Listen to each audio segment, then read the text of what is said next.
another fun experiment today. This was my first time using, I do believe it's Daniel Smith Gold Watercolor Ground. Looks like this.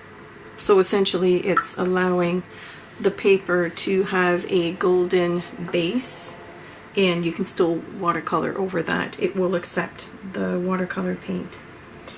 And because I usually work intuitively, I wasn't sure where to apply the gold, so I just went with it. But very early on in the exercise, it kind of bothered me that the gold was just in the middle, so I tried different tricks to minimize that.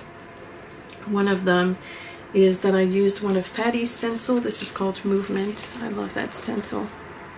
And of course I knew that the ground would not lift easily, although I was using Mr. Clean's Magic Eraser, which is very abrasive.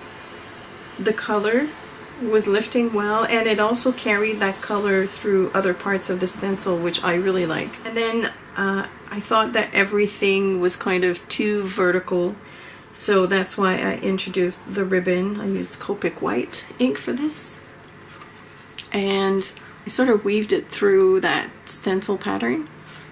I think it's a cool effect. I also added these blue splatters at the bottom because I felt that the bottom was a little bit too light. It's very top heavy, so in an effort to draw the eye also at the bottom, I repeated that blue here, sort of like I can still see like that blue pattern going in this direction. So when you're doing a composition, the aim is to have the eye traveling all over the place and not miss any area. So it's kind of like tricky sometimes, but I'm still learning about composition. So I'm very curious to know if any one of you has ever tried this gold watercolor ground. Do you have any tips to share? What did you think of it? I'd be very curious, so feel free to leave your comments down below.